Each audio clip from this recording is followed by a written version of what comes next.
My name is Thomas Gronnemark, and I'm a throwing coach, and I'm coaching Liverpool FC, Ajax, and other professional clubs.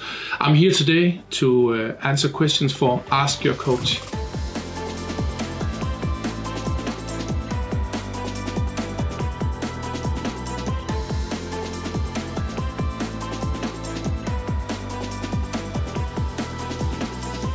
The way I became a throwing coach was because I was playing football myself for approximately 15 years as a youth footballer, and I was very interested in the throw-ins because as a kid I've been seeing my big cousins Ben and Johnny doing a really long throw-in, so I was always fascinated with throw-ins and long throw-ins. So I wasn't good enough football player to be professional, so then I went to athletics, and because I was very fast on the football pitch. And in the mid-90s I came to the first year of training. I came to the Danish national team in athletics, running 100, 200, 400 meters and also relays, and pretty big success with several Danish championships. Also won the 4x400 meter European Championship for club teams in 2000 in Paris, together with my club team in Aarhus. So but in 2002 I was training alone because I've been moving to a city called Skive in the western part of Denmark, because I had met my wife. So suddenly my success was only like numbers on a paper. So in 2002 I changed to bobsleighing and came to the Danish national bobsleigh team.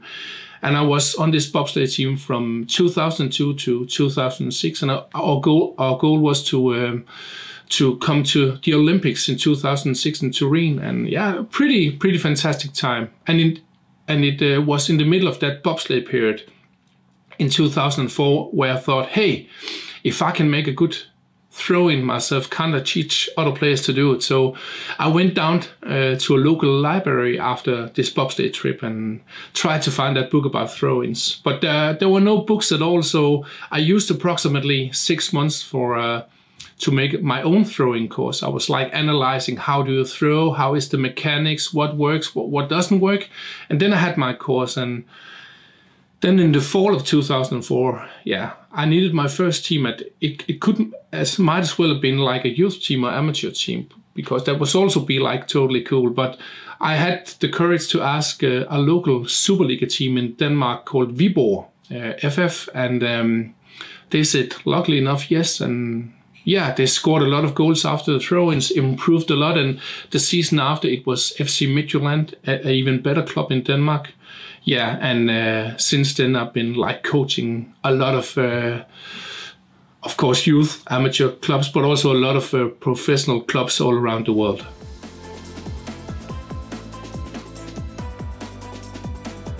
When I'm coaching a football team, I have a philosophy called the long, the fast, and the clever throw-in. And if we're taking the first one, the long throw-ins, it's about to improve the player's throw-in. I'm working with approximately 30 different technical aspects. I'm using video analysis, and most players are improving between 5 and 10 meters only by technique, and some up to 15 meters. Why is it good to have longer throw-ins? Yeah, first of all, if you are a team who really like to do long throw-ins, if you're a big team, physical, strong team, then you can score a lot of goals on the long throw-ins. In 4 seasons in FC Midtjylland, the current Danish number 1, we scored 35 goals on the long throw-ins. And it was because in the team we had like 3 or 4 guys who can throw really far, but also flat and hard, and we scored a lot of goals there. But the long throw-ins are really important for every team in the world. And the reason why is that, of course, not every team has to make long throw-ins towards the opponent's goals, but it's especially important that the fullback has as long a throw-in as possible, because the longer throw-in you have, the greater throw-in area you have. And if you have a greater throw-in area, then you can throw to more players on the pitch or more teammates on the pitch. So even in teams like Liverpool or Ajax, where we're not doing any long throw-ins towards the opponent's goals, I'm training the long throw-in because it's just important to have more options. Imagine if you only could like pass it with your feet in 10 or 15 meters, it'll really like give you less chances. But all football players can make a pass on like 40, 50, 60 meters. And if we couldn't do that, so it's just the same with the throw-ins. And that's what I'm learning all the players when I'm coaching the long throw-in. Then we have the fast throw-in. And the reason why we have to work with the fast throw-in, because sometimes in some occasions can be really good to throw it fast. It could also be really good to mark your opponents fast when they have a throw-in. And some might think, oh, then we just have to throw it fast all the time. No, you don't have to throw it fast all the time, because sometimes it's really bad to throw it fast, because if you're throwing it down into a pressure zone, then you can lose the ball. And one thing is that you're losing possession, but another thing is that you also you don't get a chance of goal after this situation. And a really dangerous thing is that the opponents often can score a goal because you're caught out of balance if you're losing a throw-in. So fast throw-ins are really important. You just have to know how to do it in a match. And then we have the clever throw-ins. That's also about keeping possession, creating chances, scoring goals after throw-ins. And I'm working with 3 zones on the pitch, and then I have like 40 or 50 different throw-in tools, so we can use them in different ways. And the main thing in these tools and the zones is that somehow we have to create space, because that's the same way with everything in football. The more space you can create, the less pressure you can have, the more important it is. And I have a philosophy and some tools where I learn players to what you can do in different part of the pitch. And then it's also like it's not like it's only the fullbacks who are involved. It's every player, and every player have their like assignments in different parts of the pitch. So that's the long, the fast, and the clever throw-ins. That's my philosophy.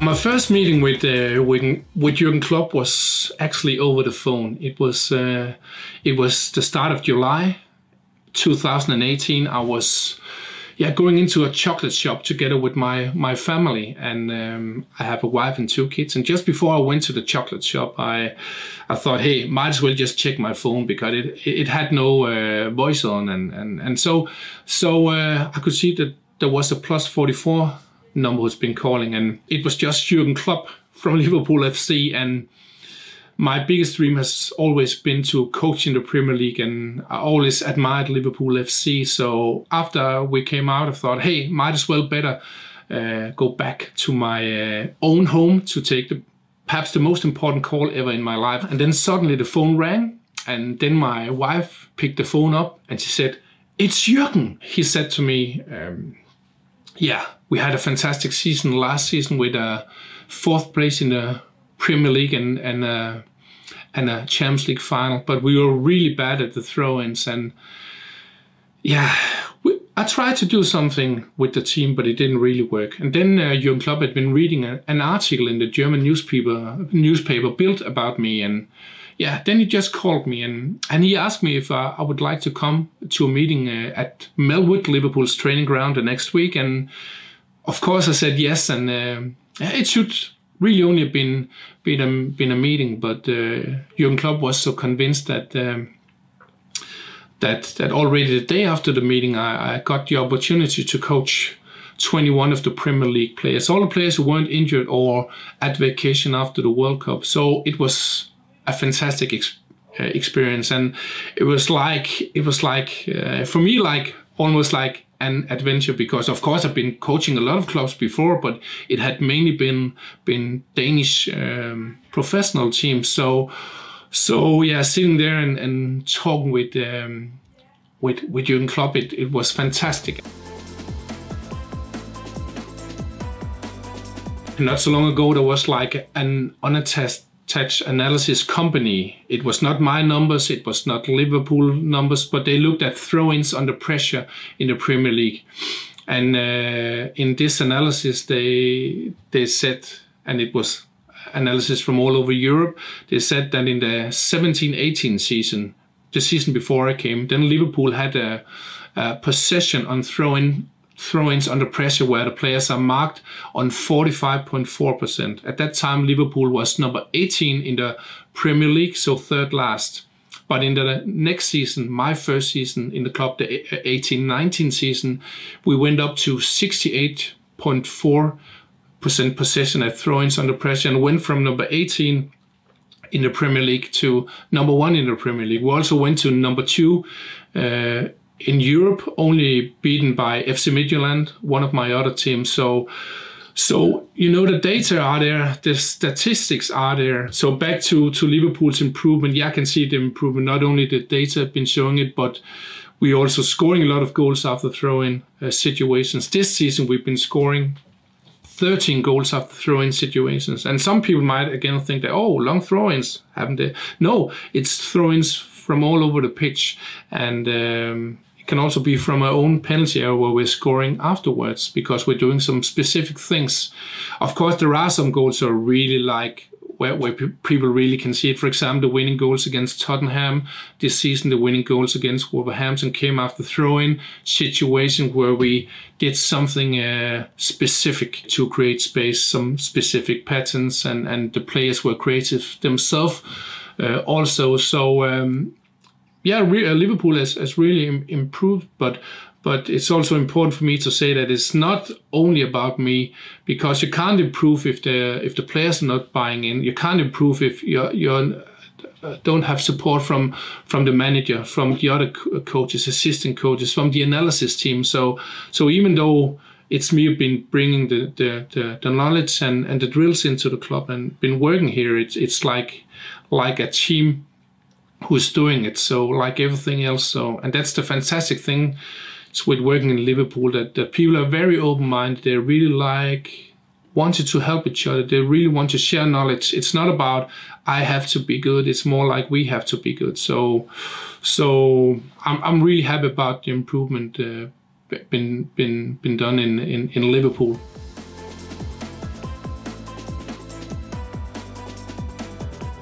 I think my biggest strength as a coach, one thing is that I'm really a specialist in throw-ins, but I think my general strength is that I can both do the exercises myself, no matter if it's precision, throwing long, seeing space and everything, know when to throw fast, know when to wait.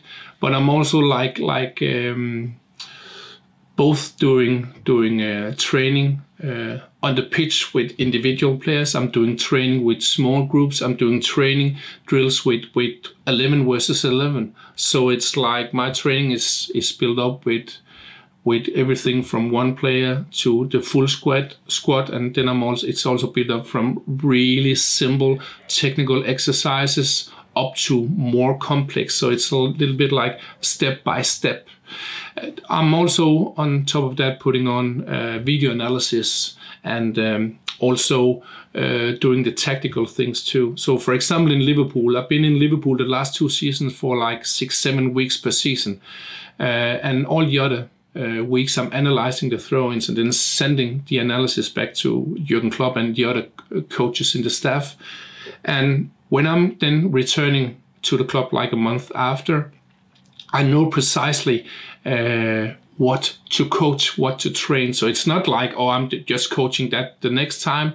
No, I have like a month or 6 weeks after, I have like 6, 8, 10 games where I know here is the thing we have to improve. Of course, when I'm in the club, like in the first period, of course I'm doing the general things, because it's really important that the players can learn the basic and the general things. But when I move on with the team, it's more like specific for the team. So back to the questions again, I'm both like training on the pitch using my own experience, but also including video analysis, also not only with the players, but also together with the coaching staff, the video analysis people, also talking with the physical coaches and so.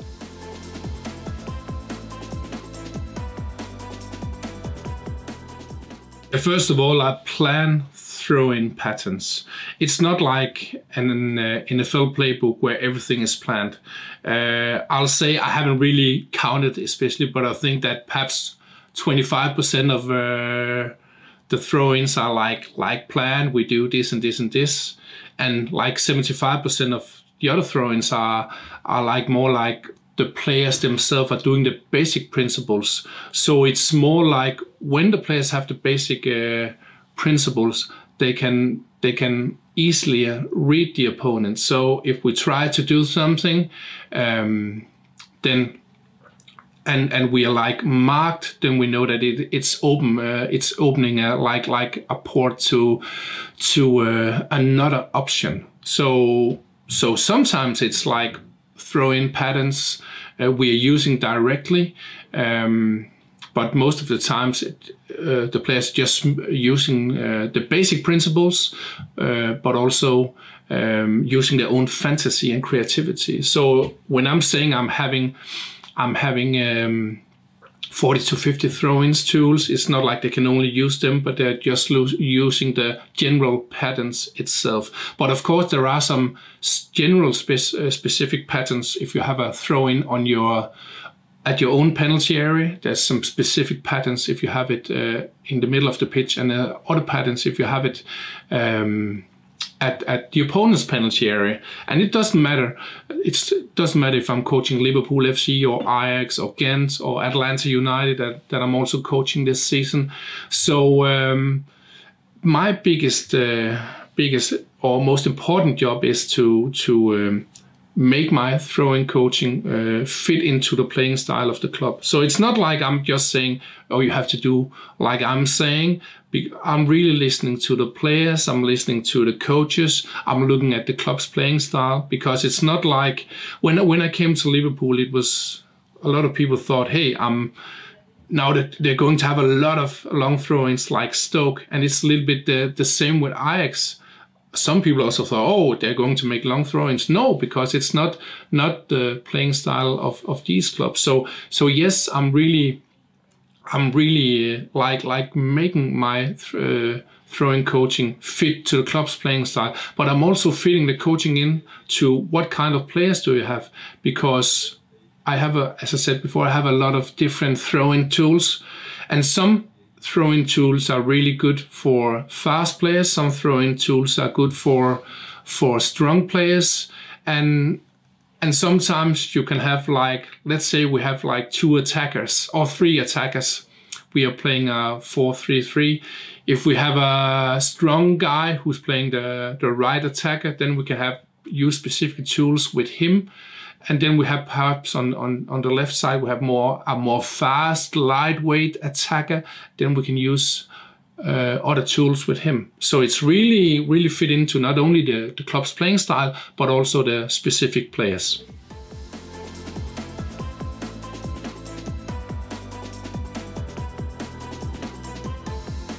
First of all, I'll say yes, Trent and Robo are in the drills, I think, almost every time. But it's not only them I'm working with. I'm working with all the players on the pitch. Okay, not the goalkeepers, but all the 10 other players in the match, but also all the other players, because it's really important that first of all the players know the basic principles, like the patterns, what can we do where and where. But sometimes or often we have in a Liverpool match, it's like 6, 7, 8 players who are taking the throw-ins. So because sometimes it's better that they're taking them. So when I'm coaching not only Liverpool but also Ajax, Atlanta United, Ghent and all the other clubs, sometimes I'm only coaching the fullback group. That could be like 4, 5, 6 players working with specific fullback things. But most of the time I'm working with it could be like 2 times 9 players. It could also be like 11 versus 11 specific throw-in drills where we are taking some specific things around the different zones and different patterns. So I'll say yes, I've been working with Trent and Robo in almost all of my drills, but most of the times there are many more players with them. And then again, it's really, I think they're fantastic players to work with. They're really concentrated. They are motivated, and yeah, I'm just happy to work with them. It's a fantastic group of players, and they're also buying into the throwing things. Of course, if you ask a football player, would you rather play with your feet or throw with your hands? Of course, all football players are saying we would rather play with our feet. But when you hear that you have normally approximately 40 to 60 throw-ins in a match, then you know it's important. So the only reason why my knowledge and coaching with throw-ins is a success in Liverpool is because the players and the coaches have also been buying into it. And again, the same have Trent and Robo done. So I'm really proud of that and happy to work with them.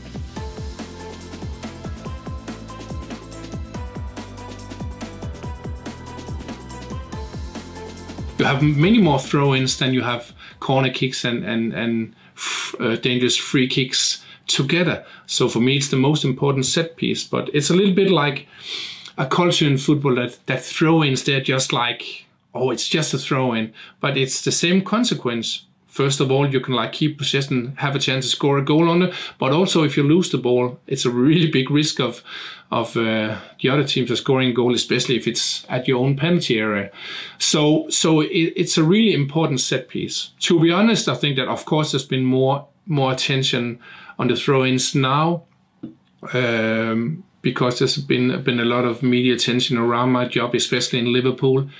But I think that the tipping point will be when I'm publishing a book about throw-ins. Right now, I'm writing on a book about throw-ins, and the reason why I'm doing that is because my biggest dream is to change football, because no one wants to see, even the fan in front of the television don't want to see a lot of bad throw-ins. We want to see good football, we want to see good possession, good movements. We want to say, oh, that's a throw-in, fantastic thing they did here. But my challenge at the moment is that I can only really like give my knowledge to the clubs I'm coaching. So my biggest dream is to publish my book about throw-ins, because then I can deliver knowledge to not only the pro clubs but also to all the amateur and youth clubs all around the world. And when I do that, there'll be a real tipping point, because the biggest challenge now for coaches is that they're lacking knowledge about the throw-ins.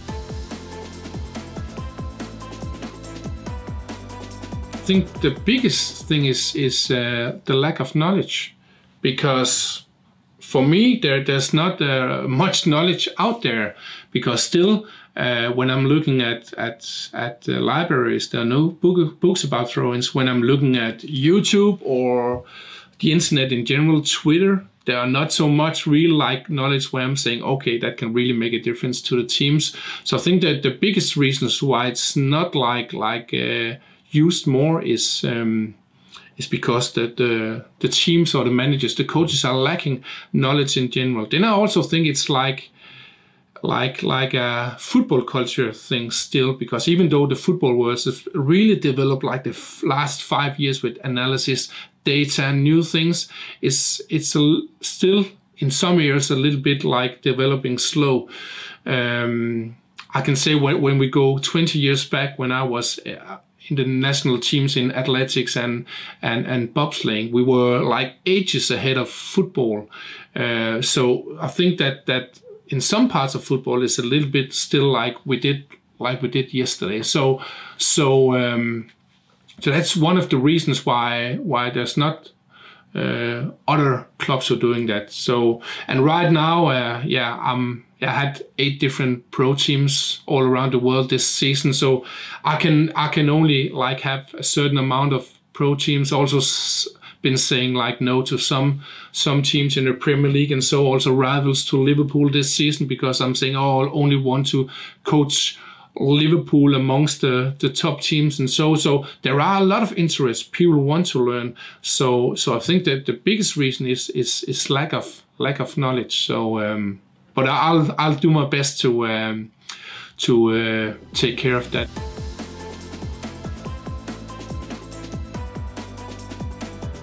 I see a lot of teams just when they're under pressure, they're just throwing the ball down the line. And I know that a lot of coaches have been saying that also to amateur and youth clubs, that just throw it down the line because it's better to lose it 30 meters down there than right here. But that's really the baddest thing you can do, because there's a big risk of just losing the ball.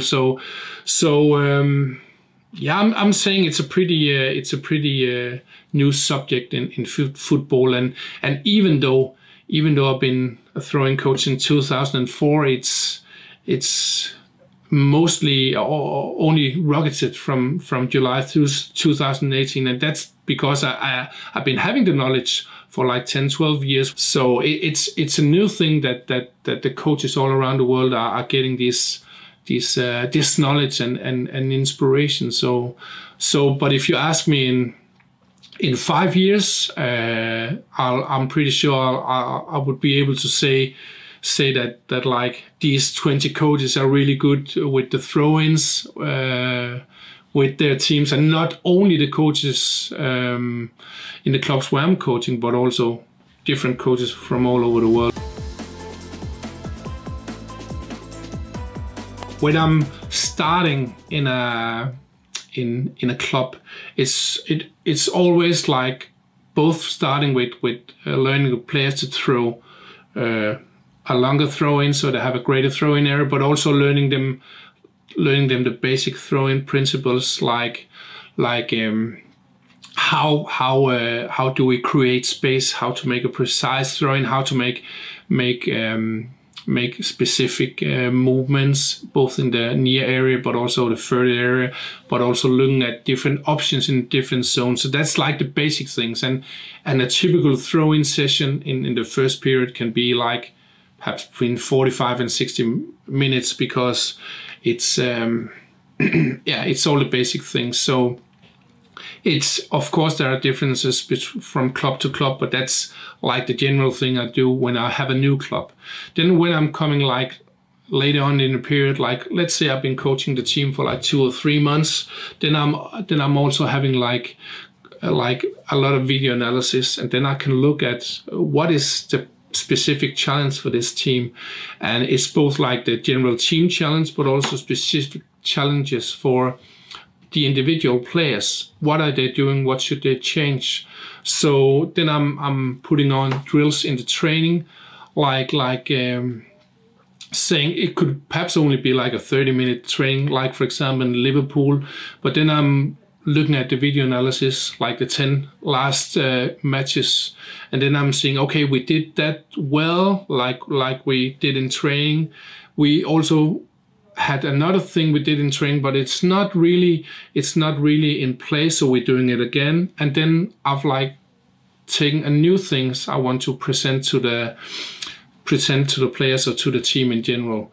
So that's the way I'm making my training sessions. And then of course it's not like I'm coming to Liverpool and saying, okay, Jürgen, I have to have 60 minutes today. What are you going to do afterwards? No, it's more like, okay, what are we doing? When could we do that? What is the general program? How much intensity can I put into the training? Because that's also important, because let's say if the players have a hard period like match weekend, Champions League in the midweek, then a match again in the weekend, and I'm there on the Monday, perhaps it shouldn't be so intensive. So if it's both like I'm going really to see specifically what can we improve, and then I'm also like fitting it on to the general training for the team. So that's the way I'm preparing my training and training drills every time.